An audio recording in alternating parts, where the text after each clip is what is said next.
back today with some more vintage gaming 3D prints. Here I'm specifically looking at some stuff that I've printed for my Nintendo 64 collection. I've been growing this collection a lot recently, so I decided to start printing some more stuff. But yeah, first, a word from our sponsor, PCBWay. So here's the PCBWay website. Like right on their landing page, you have, the instant quote, PCB assembly, CNC 3D printing, SMD stencils, all that stuff. You can come up here, you get your instant quote. What I've done in the past is I've done some 3D printing. I printed the aluminum benchy, which I really wanted to see. It was pretty cool. So you just click get a quote, you upload your file, select all your settings and everything, and that's pretty much it. They then review it and then get back to you and let you know if it's going to work or not and invoice you. Pretty great little service. Now there are other things they do too. They have a shared projects thing. You can come in here and these are projects people have worked on that you can go ahead and order, like the PCB made or whatever. So I recently searched Super Famicom because I wanted a region-free like unlocked PCB thing. I can come right on here and I can order it. I'm going to order some of these. I've got all of those Super Famicoms that I bought, and it would be nice to be able to play Super Nintendo games on them or give them to friends so they could play Super Nintendo cartridges. You just come in here and, click add to cart, whatever, have them assemble it if you want. I just wanted to thank PCBWay for sponsoring this video. You guys rock, and I love having you on the channel. So on this first one here, it's just a stand for the Nintendo 64 to kind of show it off. I didn't realize how dusty this was. Sorry, guys.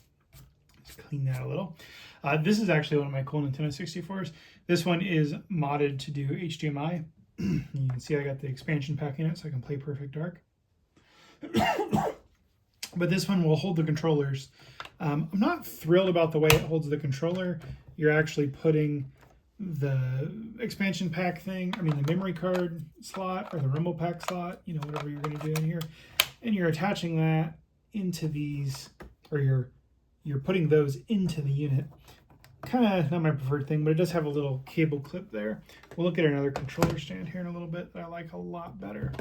But yeah, you've just got this nice little stand. It interfaces into the little screw holes there, and it's pretty easy. It's a 4-piece print, 1-piece, 2-piece, 3-piece, and then 4-piece. And yeah, pretty happy with it. So let's get that out of the way, and we'll go ahead and slide the Nintendo 64 out into the corner too. And let's take a look at some more cartridge storage. If you've watched the channel, you've previously seen some cartridge storage I have for the Nintendo 64, and we'll take a look at that one again in a minute. But as I'm buying more and more games, well, it's nice to have some on display, and the other thing that we'll revisit, I wanted some way to organize them in boxes so they're not just, floating around. And I found this, and it's actually stackable. So if I had multiple, in a box or a tub, like a Rubbermaid tub or similar, some of my rare stuff's going to go in a Pelican case or multiple Pelican cases to afford a little water resistance and whatnot and extra padding. But these are really great. These took about 3.5 hours on my Bamboo X1C, and then on my FL-Sun T1 Pro, just a hair longer, and I could probably speed that up just a little. But, they printed out nicely. I just did these in PLA. If you really wanted them to be tough, you could do them in PETG, and they're just great. I guess I didn't really clean these up after I printed them, but I'm super happy with these. I'm going to print more of these as I grow my collection. I don't have enough to fill these and the other stand up right now, but yeah, pretty cool. Let me slide these out of the way. And we'll revisit that one that I had previously done. This is pretty fun. It looks like the Nintendo 64. That's printed in the plastic. Obviously, there was a lot of waste to do that, but you could just put a sticker or have that plain. You can set a cartridge in top, so it actually looks like one is in the console. I just had my Game Shark Pro up there. Don't mind this blast core. It's really filthy. It just came today and I haven't cleaned it up yet.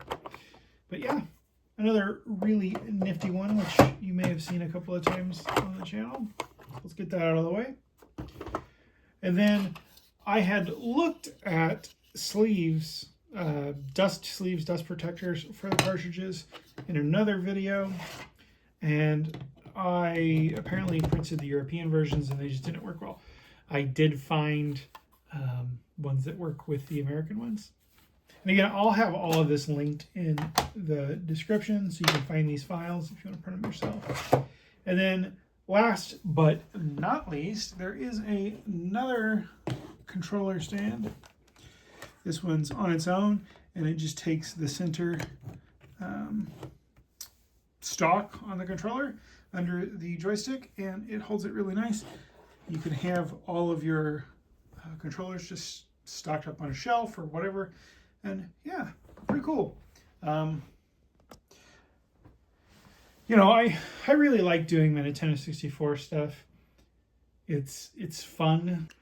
You know, I've been really getting back into my vintage gaming. Obviously, I had the Nintendo 64 when it came out. I wanted it for Christmas that year, but my parents were like, no, no, no, you can't have it. And then they got it for me, and I had Killer Instinct Gold and Super Mario to start. Although mostly what I played was Perfect Dark. It's hands down has the most hours. I never owned GoldenEye, but I played a lot at a friend's house. We played Perfect Dark a lot at his house too. He didn't have it, but I did. And Blast Core, I would rent that a lot. So I went ahead and picked up a copy. And yeah, I'm just excited to like get into this stuff again. I have the luxury of growing my collection right now. I've been growing my SNES, Super Famicom, Nintendo 64, NES, and Genesis collections, and I'm just really excited. So I've been 3D printing a ton of stuff, and this was some of the Nintendo 64 stuff. I'm not sure I'm sold on that stand. If I do want to keep a console out on display, I'll probably use that stand. It works pretty nice. I do wish I had a way to secure it to a shelf or something, but yeah, pretty happy. Anyway, thanks for stopping by, and I will see you guys in the next video.